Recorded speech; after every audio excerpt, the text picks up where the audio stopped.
richest man in the world, Elon Musk, has bought Twitter. He'll be taking over the social media giant in the next few months. And he has said that when he does take charge, he's going to lift the ban on former US President Donald Trump, who was, of course, infamously thrown off the social media platform for disinformation. Elon Musk was speaking at an interview with the Financial Times Future of the Car Summit.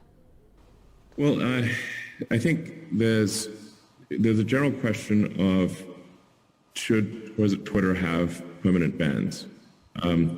And, you know, I've talked with Jack Dorsey about this, and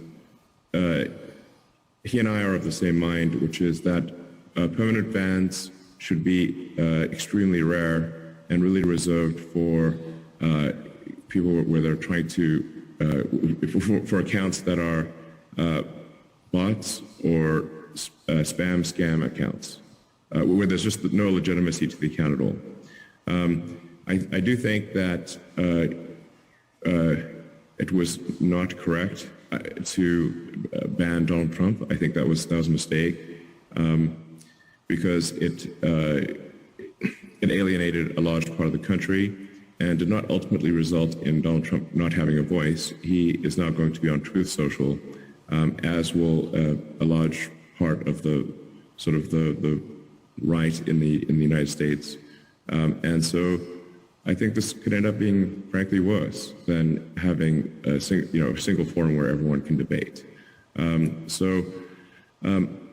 guess the answer is that I would reverse the perma ban. Obviously, I don't own Twitter yet, so this is not like a thing that will definitely happen, because what if I don't own Twitter?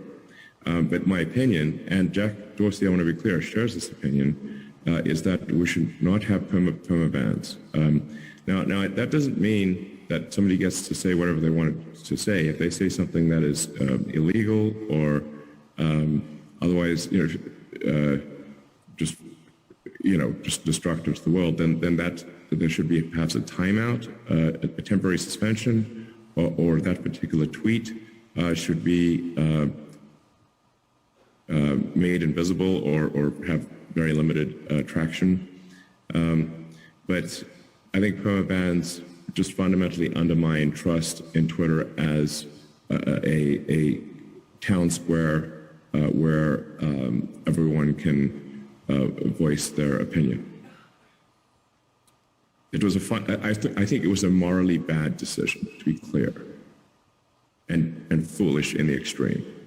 Even after he egged on the crowd who went to the US Capitol, some of them carrying nooses, you still think it was a mistake to remove him? I think if there are tweets that are wrong, they should, and bad, those should be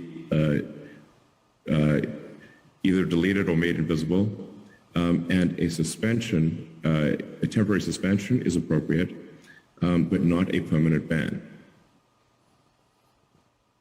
So if the deal completes, he might potentially come back on, but with the understanding that if he does something similar again, he'll be back in the sin bin. He has publicly stated that he will not be coming back to Twitter, and that he will only be on Truth Social. And this is the point that I'm trying to make, which is perhaps not getting across, is that banning Trump from Twitter didn't end Trump's voice. It will amplify it among the right.